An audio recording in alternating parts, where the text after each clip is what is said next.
السلام علیکم مفتی صاحب. وعلیکم السلام ورحمۃ اللہ. میرا سوال ہے کہ اسلام اللہ کا پرائیویٹ مطلب نجی آرگنائزیشن ہے یا پبلک آرگنائزیشن ہے؟ جیسے کہ ہم دیکھ رہے ہیں آج کل پرائیویٹ آرگنائزیشن کیسی ہوتی ہے اور ہمارا جو گورنمنٹ کا جو آرگنائزیشنز ہوتے ہیں وہاں پہ کیسے ہوتے ہیں، وہاں کے امپلائیز، وہاں کا نظام، وہاں کا پورا بندوبست. تو اس کو مد نظر رکھتے ہوئے میں آپ سے سوال پوچھ رہا ہوں کہ اللہ کا پرائیویٹ ہے، کیا یہ پبلک ہے کہ کوئی بھی کچھ بھی کرے، کیسی بھی چلے گا؟ حالانکہ ترقی جو زمین پہ ہو رہی ہے وہ پرائیویٹ آرگنائزیشنز کی زیادہ ہو رہی ہے پبلک آرگنائزیشنز کو مد نظر رکھتے ہوئے. ان کو اگر کمپیئر کیا جائے، جیسے کہ پرائیویٹ لمیٹڈ کمپنی ہو گئی، وہاں پہ اسٹرکٹ رولس ریگولیشن ہوتے ہیں، وہاں پہ ایلیمنیشن ہوتا ہے، وہاں پہ جلدی اس کی واہواہی ہوتی ہے. جو کام کرنے والے لوگ ہوتے ہیں، جو جس لیول کے کام کرنے والے لوگ ہوتے ہیں اس کو اتنا لیول کا پیسہ ملتا ہے، اتنا لیول کا اپریسیشن ملتا ہے، اس لیول کا اس کو انکم بھی ملتا ہے. ٹھیک ہے، تو وہ ہے پرائیویٹ آرگنائزیشنز. اور پبلک آرگنائزیشنز آپ جانتے ہی ہیں کہ ہم لائن میں کھڑے رہتے ہیں اور سالوں سال نکل جاتا ہے، انصاف ہی نہیں ملتا ہے. چلیے مجھے بتائیے کہ یہ اللہ کا جو اسلام ہے وہ پرائیویٹ آرگنائزیشن ہے، پبلک آرگنائزیشن ہے؟ پلیز وضاحت کریے. تھینک یو سو مچ.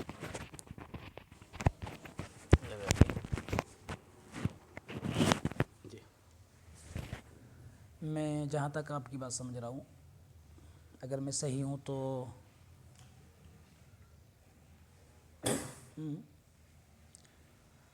آپ کا سوال یہ ہے کہ اسلام میں ہر کسی کو حق حاصل ہے کہ نہیں، یا پھر یہ بھی جس طرح سرکاری ادارے یا پھر سرکاری حکومتیں کہ ایک آدمی کو حق مل جائے اور باقی لوگ لائن میں کھڑے رہیں، یہ ایسی بات ہے. تو یہ بات ظاہر ہے کہ اسلام میں غلامی ہے لیکن پسندیدہ نہیں ہے، بلکہ اسلام تو غلاموں کو چھڑانے کے حق میں، اور اسلام نے غلاموں کے بارے میں بہت سارے فضائل وغیرہ بیان کیے ہیں کہ آزاد کرو گے تو یہ ملے گا، آزاد کرو گے یہ ملے گا. بہت ساری چیزیں ایسی ہیں جن پر نوبل اور انعام رکھا ہے شریعت نے. اسلام میں جو خلیفہ ہوتے ہیں، دراصل وہ حدیث ہے نا کہ خادم القومی سید القومی خادمہم، اس طرح یہ کہ قوم کا جو سردار ہوتا ہے وہ قوم کا حاکم اس کا خادم ہے. تو اصل یہ اسی بات طرف اشارہ کر مطلب اس کی خدمت کرنے والا. خدمت کرنے والا اس کے. ہاں، تو جتنے بھی قوم کے سردار ہوتے ہیں، جیسا کہ ہمارے تمام خلفائے اربعہ گزرے اور اس کے بعد میں جن کو لوگ مانتے ہیں ابھی تک، ان سے یہ بات ہمیں سامنے ملتی ہے کہ ان کے پاس ایک بہت بڑا عہدہ تھا بظاہر، لیکن اسلام میں اصل عہدے نہیں ہوتے، اصل ذمہ داری ہوتی ہے کہ جس کے پاس جتنا بڑا عہدہ ہے، جتنی بڑی ذمہ داری ہے، وہ اتنا ہی زیادہ متحرک رہتا ہے اور اس کو رہنا چاہیے.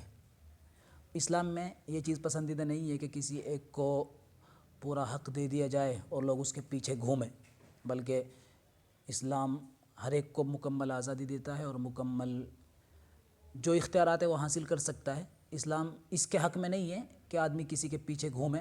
عبادت ظاہر ہے کہ صرف اللہ کی ہے، بڑوں کا احترام ہے اور چھوٹوں پر شفقت ہے، وہ حدیث سے بھی ثابت ہے.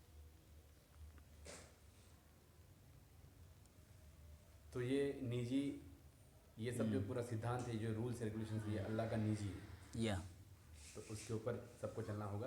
سب کو چلنا ہوگا، اور وہ اللہ کا بنایا ہوا ہے. اس میں کوئی انسان اس کو سمجھانے کی کوشش تو کر سکتا ہے، سمجھ سکتا ہے، ہو سکتا ہے کسی چیز کے سمجھنے میں غلطی ہو جائے کسی سے، لیکن نظام پورا اللہ کا بنایا ہوا ہے، اس میں کوئی چینجنگ نہیں کر سکتا. ظاہر ہے کہ قرآن کریم ہے اور قرآن کریم مکمل ہے، احادیث ہیں، اللہ کے رسول کے جو فرمان ہیں، اور اسلام ہر ایک چیز میں، اسلامی دنیا کے اندر ایک واحد دین ہے. یعنی میں اس لیے نہیں کہہ رہا ہوں یہ بات کہ میں مسلمان ہوں بالفرض، اگر میں مسلمان نہ ہوتا، لیکن اگر شاید کوئی اسلام کے بارے میں اتنا جانتا جتنا میں جانتا ہوں یا آپ جانتے، تو وہ یہی کہہ سکتا ہے کہ اسلام دنیا کا واقعتاً ایسا دین ہے جو چھوٹے بڑے عورت مرد سب کو بہت برابر کا حق دیتا ہے اور ہر ایک کے ساتھ برابر کھڑا ہوا ہے. اسلام میں تفریق نہیں ہے کسی کی. وہ الگ بات ہے کہ اسلام میں کسی کو جو اہمیت دی جاتی ہے، کسی کو کوئی ذمہ داری دی جاتی ہے، وہ اس کی پبلکسٹی کے اوپر نہیں دی جاتی ہے، بلکہ وہ اس کی اہلیت کی بنا پر دی جاتی ہے. قابلیت. قابلیت، صلاحیت، اس کے اندر جو کیپیسٹی اور کیپیبلٹی ہے اسی کی وجہ سے دی جاتی ہے، وہ اس کی پبلکسٹی کے اوپر نہیں دی جاتی. اگر ایک آدمی نااہل ہے، اس کے اندر قابلیت کیپیسٹی نہیں ہے اس ذمہ داری اس عہدے کے چلانے کی، اسلام اس کے حق میں نہیں ہے. اسلام اسی کے حق میں ہے جس کے اندر آپ کی ذمہ داری کی چلانے کی کیپیسٹی اور کیپیبلٹی. اسلام اسی کے حق میں ہے، اس کے حق میں نہیں ہے جس کے پیچھے بہت پبلک ہو لیکن اس کے اندر اہلیت نہ ہو. اور اسلام میں اور جمہوریت میں یہی بنیادی فرق ہے کہ جمہوریت جو ہے وہ پبلکسٹی پہ چلتی ہے، اسلام اہلیت کی بنیاد پہ چلتا ہے. بہت خوب، بہت خوب، شکریہ. السلام علیکم. السلام علیکم.